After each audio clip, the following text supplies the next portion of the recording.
right, should we just get into it? I'm ready. Let's do it. Okay, great. Okay.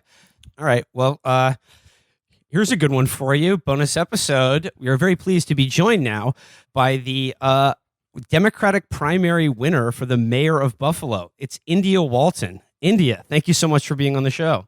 Oh, thanks for having me. I'm happy to be here. Now, under normal circumstances, you're on track to become the only socialist mayor in the United States. We love it. Usually we'd leave it there, obviously, because the Buffalo mayor's office has been occupied by a Democrat without exception since about 1966. But there have been some developments. I know there's been a recent federal appeals court decision in your favor. But for our listeners, can you relate, if they're not familiar, can you relate how when you run and win a primary to be the mayor of a major American city as a Democratic Socialist, it's never quite as simple as just winning an election? Yeah, by all intents and purposes, if I were anyone else, after winning the primary, after defeating a 16-year, 4-term incumbent, I would be the presumptive mayor-elect. But instead, the current mayor has resorted to some tactics that may sound familiar. First, he waged a write-in campaign, and then he circulated independent nominating petitions to create an independent line for himself to remain on the ballot. But the Court of Appeals overturned the decision by a lower court judge and ruled him off the ballot. So that is a good thing. Yeah, I mean, I remember reading about this story. I mean, it's pretty incredible. Can you talk, referring to that lower court decision, could you explain who the Sinatra brothers are and how they came to be involved in this race? Yep. So the first judge who ruled that Byron Brown was able to have access to the ballot is named John Sinatra. He is a judge who was appointed by President Trump. And his brother is a major contributor to my opponent's campaign, local developer who often skips out on paying taxes on many of the hundreds of buildings, many in disrepair, that he owns in the city of Buffalo. I mean, this is about real estate developers, basically, and they feel threatened by your victory in the primary. I mean, here in New York City, and I would imagine in pretty much every other American city, real estate developers are really, they set the pace for everything, and they seem to keep their hands on the reins no matter who wins elections. Can you talk about how you view the role of real estate developers in city politics, and in particular in Buffalo, the Buffalo Billion Redevelopment Program? How do you see them, and why do you think that they feel threatened by your agenda? Well, I think that, large developers who extract from communities without reinvesting in the neighborhoods that they are building in have every right to have pause right now when you have someone who's coming into leadership saying, hey, we're going to put people first. Hey, when you are using tax dollars and expecting subsidies and public land to build your buildings, it's going to benefit the people that actually live there. And you're going to pay taxes on those buildings. It is going to affect the bottom line for folks. But I've been explaining that rich people are always going to be fine, because when poor people have more money, we can afford to live in these apartments that are being created, and we can afford to spend money in their businesses. So I think that, bottom up development and prioritizing working class people is ultimately going to benefit everyone. There will be some growing pains, but they'll get used to it. They'll be fine. Well, we'll see. We'll see about that. I mean, they're quite colicky at the moment, but I mean, yeah, look, in the sort of economy and system we currently live under, like, cities need development, right?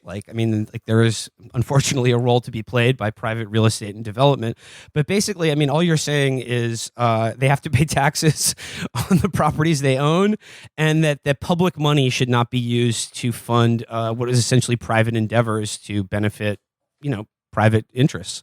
That's exactly what I'm saying, and I don't understand how that could be such a novel idea when we expect individual property owners to pay taxes. It's a shame that we're allowing large developers who make record profits to be able to skirt the law and absolve themselves of the responsibility of being contributors to the communities that they benefit off of.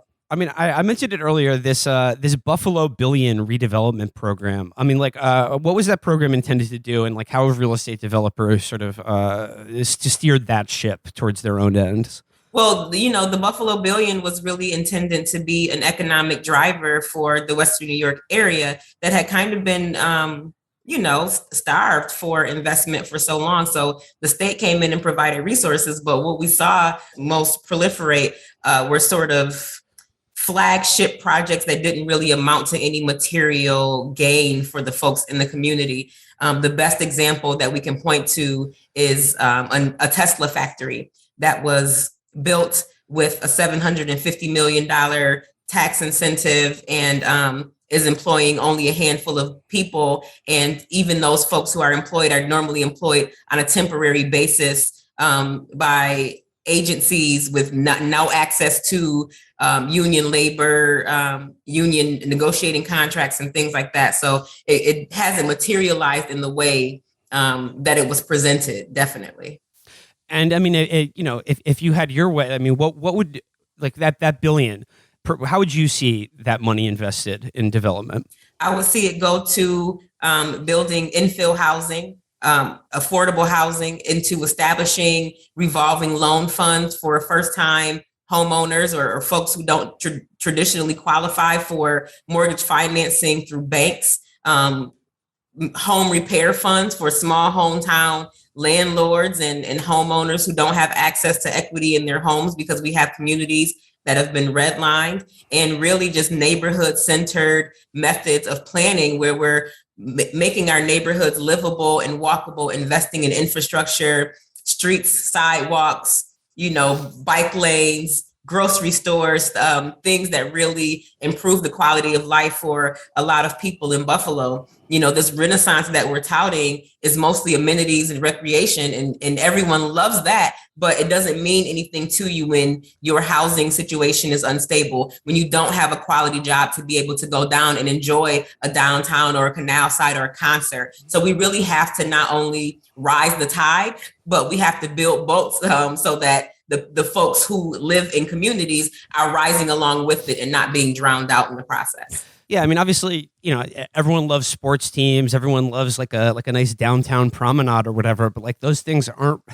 I mean, the benefit of those things are it can't be independent of the things you just said, like livable neighborhoods with like grocery stores and roads and things like that. Yeah, I would rather have a grocery store than a carousel. But I believe in abundance, and I think that they're not mutually exclusive. And we live in a world that with the proper planning, with bold leadership and visionary leadership, we can have both. Yeah, it's always a bad sign whenever I read a story about a city is building like the new biggest Ferris wheel in the world in like a sort of downtown harbor area. That's always, and they're always, think of all the jobs that the Ferris wheel will create. Right. It never really works out like that, though, does it? Right. Yeah. I was just reading up on your victory, and just one of the things that caught my eye is that the districts that you won contain a majority of Buffalo's renters. Mm-hmm. How would you describe the coalition that propels you to the primary victory, and how do you view like a tenants' rights tenants' rights as part of your agenda?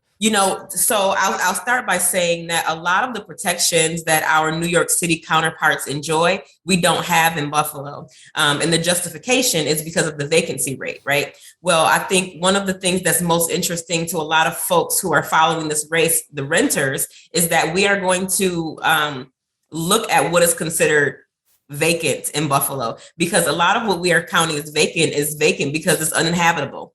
We have some of the oldest housing stock in the country. There are places you literally just cannot live in, right? And I think that also holding landlords accountable so that they're not able to hide behind LLCs and management companies, and we know exactly who they are and are able to hold them accountable for a lot of the code violations and less than stellar quality of living that folks have to endure while paying these astronomical rents is a really resonant message with renters in Buffalo. We've all been watching the prices of renting apartments creep up. without any sort of relief. And it's all just speculation because we know that in Buffalo, even though our markets are keeping up with the rate of inflation, our wages are not. And we've been, we have had a slower trajectory to getting to a living wage, minimum wage here in Western New York and in Buffalo. So these are a lot of things that folks who are supporters of the Walton campaign are seeing as things that impact and affect their everyday lives. And they want to be a part of the movement that's going to help change that. Well, I mean, in speaking about that movement, you ran as a member of the DSA, and you did not shy away from the word and concept of socialism. Now, obviously, when you do that, the media is going to throw a lot of stuff at you. What were some of the ways in which you turned what has traditionally been an anchor that's hung around the neck of anyone even mildly progressive to your benefit, or at least neutralize a lot of the hysteria surrounding the idea of socialism or democratic socialism in America? The most important thing that we do as a campaign is stay on doors and in front of people and on the phones, right? We're having conversations. It's not about the language you use, call it whatever the heck you want. Bottom line, people want healthcare for all, housing for all, access to clean air, water, food, right? So it's about having those conversations, but it was also like you said, Buffalo is a Democratic city. 65% of registered voters are Democrats.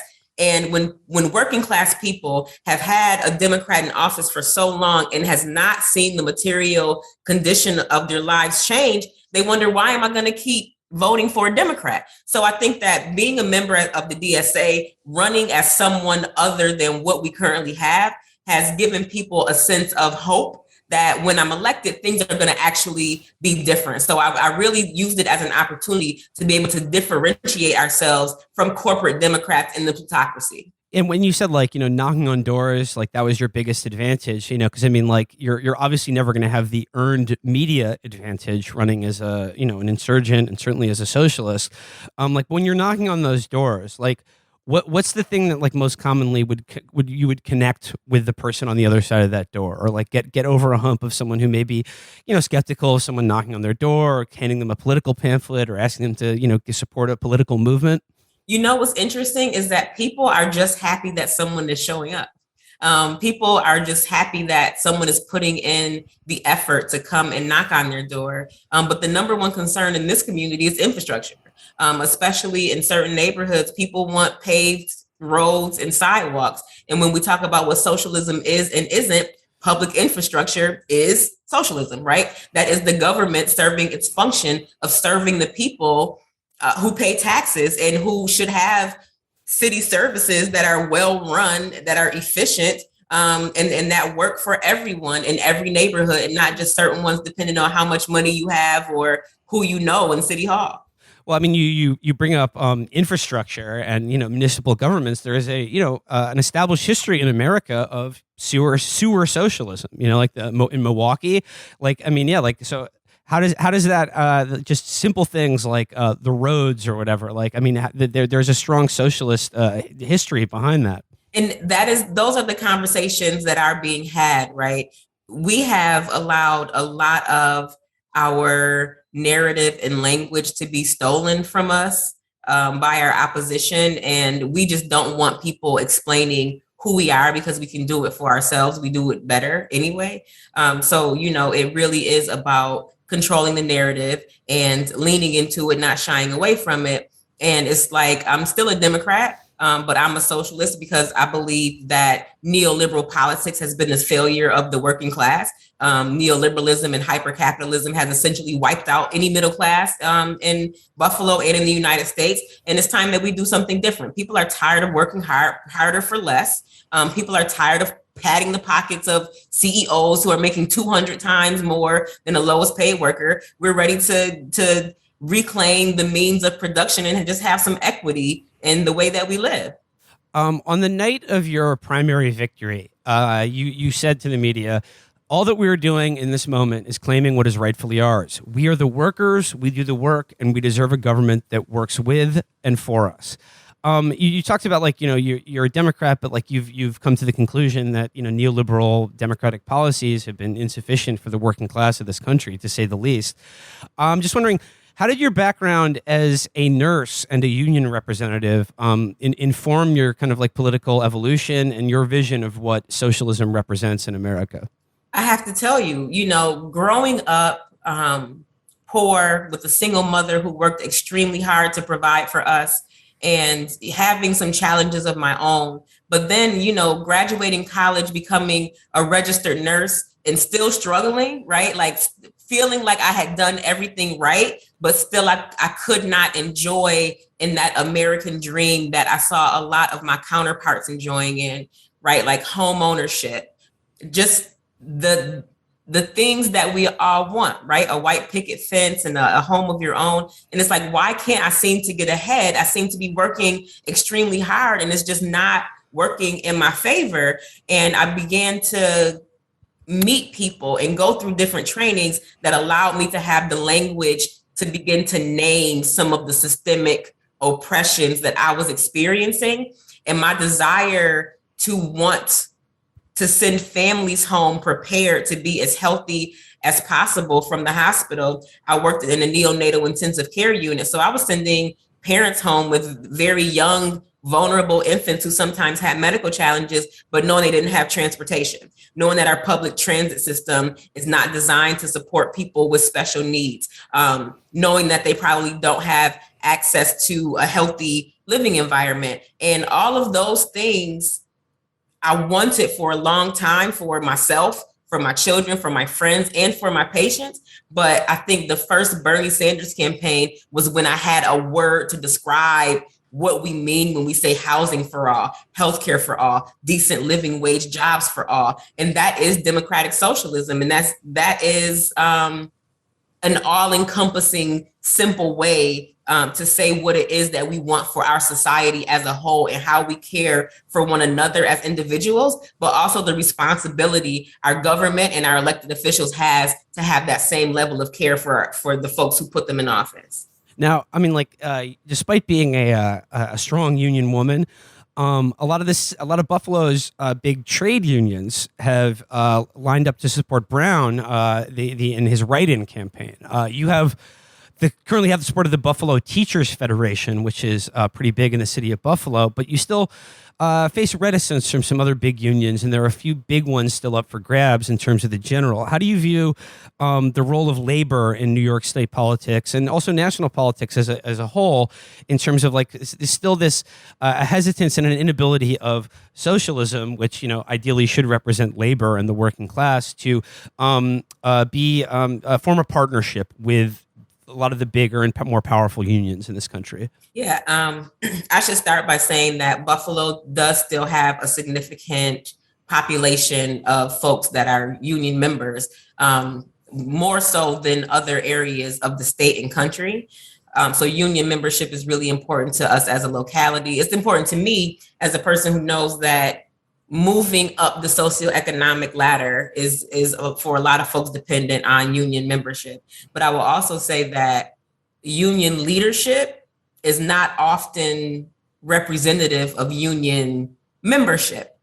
So the folks who make the decision about who to endorse doesn't often come from the members. It comes from the leadership. And I think that's the type of top-down structure that we have to fight both in government and in organizations like labor organizations. But I will say that I've been endorsed by the United Commercial Food Workers, grocery store workers. I've been endorsed by IATSE 10, the Stagehands Union. I've also been endorsed by Workers United, who is the union that's currently working with Starbucks baristas to form a union in local Starbucks franchises. So even though I don't have the endorsement of a lot of the bigger sort of corporate unions, the ones that are really centered on the workers themselves, I have their support. And that means a lot more to me than what the name of the union is because I know with that support also comes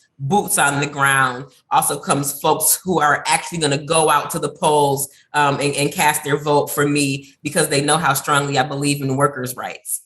Well, I mean, I don't want to jinx anything, so knock on wood here, but let's just say, like, assuming things go according to plan and you win in the general election, Just could you just sort of like wish cast for us, India Walton first 100 days in office, like what are some of the big things that you're hoping to achieve for the city of Buffalo?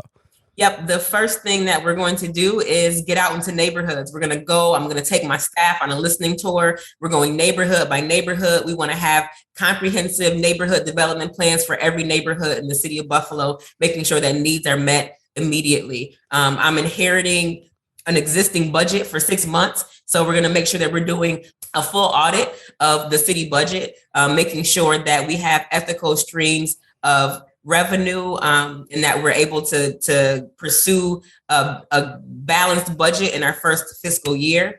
And the other thing that is really important to a lot of folks is addressing this housing crisis, right? The eviction moratorium is set to expire December 31st. We have to make sure that folks are housed. We have to make sure that money is getting out of the door. We have rescue plan funding and people applying for rental assistance, and landlords trying to help folks get caught up on their rent, and money just isn't getting out of the door. So we have to fix what is happening administratively that's preventing that from happening. And the third thing is in the first 100 days, working with the Common Council, and by executive order, we are going to begin to establish an independent civilian oversight board of our police department, because there's no way that we're going to restore our relationships, heal our community, and have accountability without that type of transparency in our police department. We have to hold bad actors responsible. So first 100 days, it's going to go by very quickly. We're going to bring in the best and brightest and most talented folks in our administration to make sure that we hit the ground running and get some of these top priorities handled fairly quickly. You bring up civilian oversight of the police department, and I remember, last summer at the height of the George Floyd protests. I mean, there was that video of that elderly gentleman who had his head cracked open on the sidewalk, and that was in Buffalo, and that was Buffalo police who did that. What was it like running for office on a democratic socialist platform? Like at the height of the Black Lives Matter movement, and just like increasing anger about police violence, and then also at times fraught merging of a democratic socialist working class campaign with a Black Lives Matter message about police violence. A part of my decision to run was because of the lack of response last summer. I was embarrassed. I was embarrassed that police pushed down Martin Gugino, and I saw him bleed on the ground and no one came to help. And then our mayor didn't stand up, and our district attorney didn't stand up for a vulnerable person. And also, there was no effort to bring meaningful change or reform. People were out in the streets all summer long, outraged, protesting, and the mayor was at home. Wouldn't even acknowledge folks, wouldn't even have a productive discussion about real change. I thought that made him extra vulnerable. And I thought that it could also continue to mobilize people beyond the protest and say, hey, look, they think we're a joke. They think that these protests don't mean anything and they can ignore us. So let's turn this into political power and show them that we won't be ignored. And I think that's exactly what we did. When we look at the numbers and who turned out, it was a lot of folks who this is not their normal mode of behavior. They don't normally vote in primary elections. So we saw a lot of folks who traditionally are prime voters who would have come out for Brown stay home. And a lot of the young people who were out in the streets last summer come out and vote for me. So I'm proud of the work that we've done. A lot of folks are volunteers on our team, are folks that we converted from protesters into canvassers. So this is proof that Black Lives Matter and that whole movement of folks is not just a bunch of talk. There's a saying from my friends out in Oakland that if we're not prepared to govern, we're not prepared to win. This is what we've been fighting for so long. And finally, we're going to have that win that's going to allow us to govern in a way that honors Black bodies, that honors working class people, and that honors those that have been living in the fringes and on the margins of society. And now we're going to cast a bright light, co-govern, and really make Buffalo a safer and healthier community for all. But when it comes to like a socialist agenda, like as you've been describing about how, you know, politics should be working for people, and like the institutions that govern our lives should really be in our hands. Obviously, the police department is like one of the biggest, most powerful parts of any city in America, but the police are a public institution. And I mean, like, so, how do you weave that into, like I said, a broader political campaign and a broader political message, outside like the obvious anger and just like really disaster of unaccountable police departments in this country? I mean, aside from holding officers accountable, you know, the fact that we're being told that an officer can be witnessed and guilty of misconduct and nothing can be done about it is a lie. Our city charter does allow the termination of officers who are guilty of misconduct. So we're going to begin to weed out those supposed bad apples. But I think there's also a shift in culture that has to happen. And I think that changes don't happen without engaging the people who are doing the job. I look forward to having an open dialogue with police officers who are on the beat, who are experiencing these challenges. We've tasked police with doing so many jobs that they're just not equipped to do. Mental health response, homelessness outreach, quality of life tickets. Like, these are not things that we need armed police to go into communities and do. We can have, you know, civilian public safety force that handles quality of life issues. We can have mental health counselors that go out and handle mental health crises. We can fully support our homelessness outreach to go do homeless outreach. We can stop arresting people for crimes that are caused by poverty, substance use, or mental health. And then we can free police up to do actual police work. And it goes a little step further. And I think a lot of people will be surprised by this, but I'm disappointed in how we pay our police. I think that we have a problem with police overtime because starting salary is so low that people have to have overtime to be able to survive. And we're seeing a lot of officers moonlight on second jobs and security, you know, getting in trouble, having to be in uncomfortable situations because they have to work second jobs. And I don't think that should be the case. As a nurse, if I'm responsible for someone else's life, you can't pay me $37,000 a year.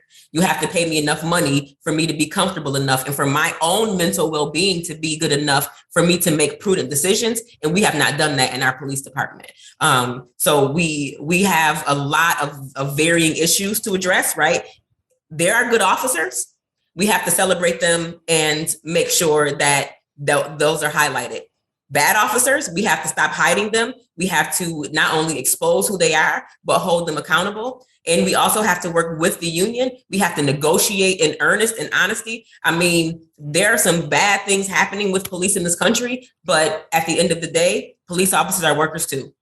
They're workers with families, with responsibilities, and we want them to feel just as valued as everybody else in our community. And while we are working to create a safe enough community that we don't need police anymore, we still have to make sure that we have the best possible police force that we possibly can. I can already hear the kvetching among our listenership after saying police are workers. But like, I mean, could you get into that a little bit more? Like, I know a lot of people would get angry to hear that, to say the police are workers, because they would say, you know, well, they're union members that are called in to, you know, break the strikes of other unions, or that they're something categorically different than like than worker or working class. But, you know, as trying to be mayor of a big city, I mean, the fact of the matter is that the police department, you know, police departments like play a big role in like the maintenance of a city, and unfortunately, to a large degree, to the safety of the people in the city, despite the egregious examples of misconduct and like. But I mean, like, there's a moment now where like people, they don't want. I mean, like, nobody really wants to hear right now that like that cops do any good at all. Like, I mean, like, do you run into that? Like, what do you respond to like the people's frustration and anger at hearing anything positive about police departments at all? Yeah, I'm not saying that police departments are positive, right? What I'm saying is that at this point in our society, they're necessary. There are some things that we just, as a society, have not created the mechanisms to replace them. There are lots of pilots and programs happening now that are super exciting, that show me a vision of a future without police. But I also live in Buffalo, and we have a problem with violent crime. That is the bottom line. And I believe that when we reduce poverty, when we increase home ownership, when we increase educational attainment, we'll see those things reduced. The problem is we're not there yet. So what I don't want to happen is that what often happens is, as progressives, as democratic socialists, we get caught up in the minutia, and we want the thing that we are trying to get to right away, but we have to take the steps to get there first. We cannot dismantle the bad if we have not yet built the new that we actually want. And that means that we have to put people in position who are able to make those decisions and those policies a reality. And we also have to work with people who are currently in place to be able to shift the entire culture until we get there, right? So it's like either we are going to take some while we push forward, or we're never going to have anything because we're so quick to cancel anyone who is even seemingly reasonable enough to be able to color a little bit outside the lines until we rip up the paper and throw it in the trash, if that makes any sense. Yeah. I mean, it's just it's so impossible because, like you said, Buffalo, like most American cities, violent crime is an issue. But when the people tasked with, public safety are also committing a large number of violent crimes against the residents of these cities, I mean, like you can understand the frustration that people have with, like, just get rid of all of it. Like, I don't want to hear anything about the police. Oh, like, absolutely, absolutely, and that is the frustration, right? Is that because if you're saying there's only a few bad apples, right? Because that's what they tell us, then why don't you just get rid of them?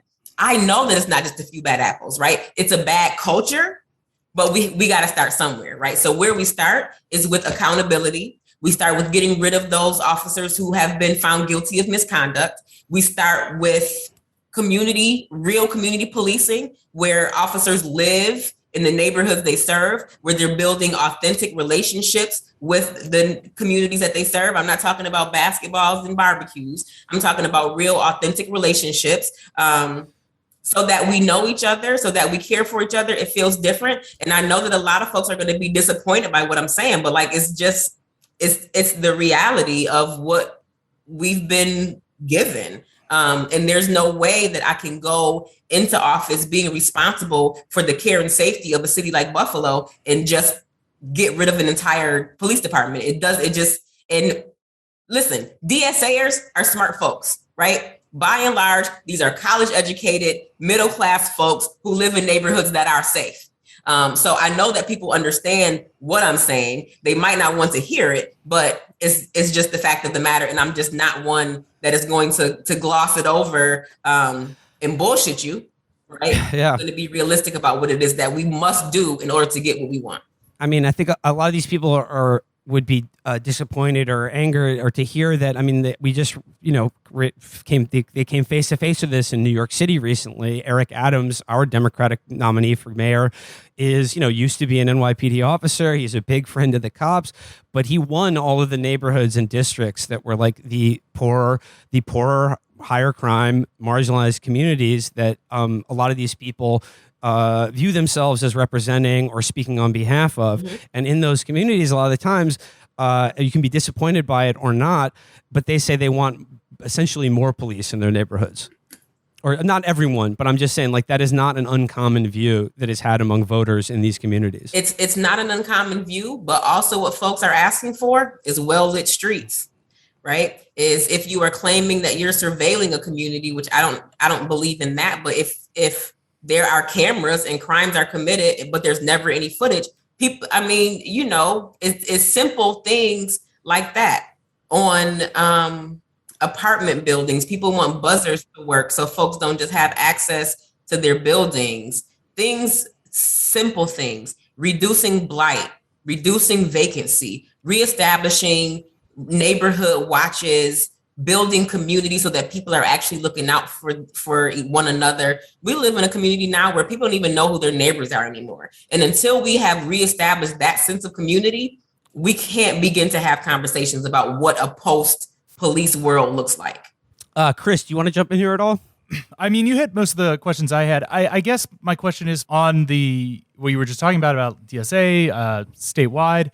I guess between like Cuomo stepping down and self-described socialists and DSA-backed candidates winning state Senate seats here in New York, city council seats, congressional seats, I was just wondering if you had any thoughts about your candidacy and potential mayorship, how it fits into maybe a greater New York State political project from the left or from the DSM. Yeah, I think it's just that, well, y'all call us upstate, right?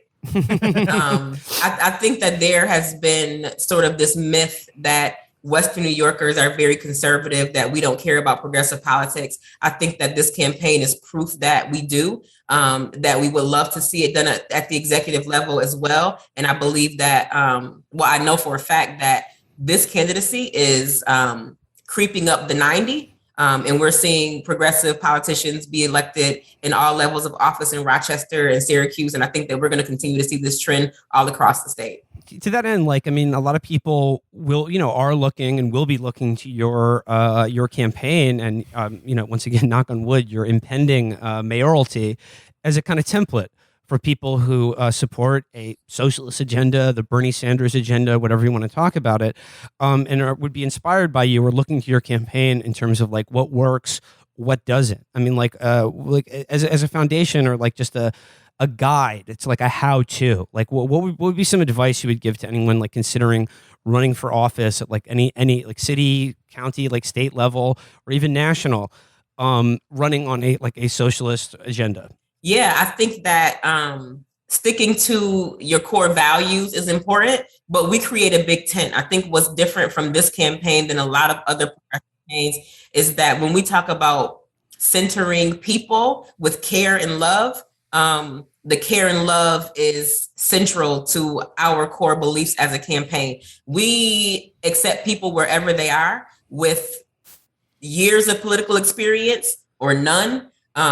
Folks who are woke as F, and folks who still have a ways to go, but being able to have that level of patience, really finding commonality rather than differences, and creating a big tent, right? This is a campaign that is very welcoming. We try as hard as we can not to other people, even when they are not exactly our cup of tea. And, I would say that even for myself, I'm not all the way there yet. We all have work to do. But I think that the number one thing you can do is to just do it. Do it, ask questions, reach out to people who you admire. You would be shocked at how friendly and helpful other progressive electeds are. And just start, challenge, and have confidence that you will win. And if it's the right thing to do, you have every right to do it. Don't let anyone tell you that you can't. To that end, like who are some politicians, either historical or currently holding office, that you look to for inspiration, or I mean, if they're still alive, who have reached out to you to, congratulate you, support you, be an ally? I definitely am a huge fan of Farrah Safran Forrest. She. I just voted. She is my representative in my neighborhood. Oh, is she? Yeah. So, yep. Farrah's a nurse, and just awesome powerhouse. And pre-primary, when no one was paying any attention to what I was doing, I think we first met like on Clubhouse. Senator Gustavo Rivera would always get on there and, talk junk. And sometimes Farrah was in the room and I'd be like, I'm running for mayor of Buffalo. And they began to root me on, and we eventually exchanged numbers. And she's been a constant source of encouragement and inspiration. I think Cori Bush is another person, like nurses who run for office are a very special breed where we are trained to be advocates, right? We're trained to be advocates. We're trained to not hold people's stupidity against them. So I'm always inspired by nurses who run, but I think traditionally, like the Shirley Chisholms of the world, the unbought and unbossed, the people who stay true to their values no matter what, are the folks that I admire most. Okay, I mean, last question I want to ask you about is just about leaving politics aside for a second. Just Buffalo as a city. Buffalo is, of course, a great and historic American city, but it's one that's often forgotten. And you becoming mayor of it would be very exciting because Buffalo is not like some college town. You know, like Buffalo is a major American city. I've only really had the chance to visit Buffalo only pretty recently because thanks to our good friend Keith Buckley and his band, Every Time I Die. Are you familiar with them? They're sort of like princes of the city in Buffalo. We went to their musical festival, Tid the Season, which they hold every year on Christmas. Unfortunately, not last year. Anyway, we had a wonderful time in Buffalo. I really, really enjoyed visiting. But like as a whole, Buffalo is experiencing a sort of cultural renaissance and national profile for the first time in a long time, whether it's through the Bills or really a lot of the really great music and culture that's being produced by the people of the city, and the rest of the country is sort of catching on. So I just want to ask you, what does the city of Buffalo represent to you? Like, how do you view yourself as a Buffalo native, and like, what is the essential Buffalo character that you're sort of bringing here? Yeah, Buffalo. This is the Buffalo that I've always known, right? We've always had a great hip hop scene, a great arts and culture scene. It's just a light is being shined on us now, and I'm so proud. But Buffalo really has a do it no matter what type of attitude, right? Buffalo and Buffalonians are some of the toughest folks you ever want to meet. You know, we survive snowstorms and sub-freezing weather. Bills pre-games. Listen, we're tailgating in the snow, yeah, baby. But that really is, you won't find a person from Buffalo who is weak. But it's also just this culture of love. I can't tell you how caring people are. When they call us a city of good neighbors, it really is just that. We care a lot about one another. And I think that my candidacy is going to only, solidify that as the culture of who we are. And I'm just so excited to lead the city into the next era of greatness. We're going to win a Super Bowl in 2022. Yeah. All right. You heard it here, folks. Right? You heard it here first. This is India Walton's Lock of the Week. It's and also Buffalo, a city of vital strategic importance to America because it is our first line of defense against Canada. Mm-hmm. Against Canada. I love Canada.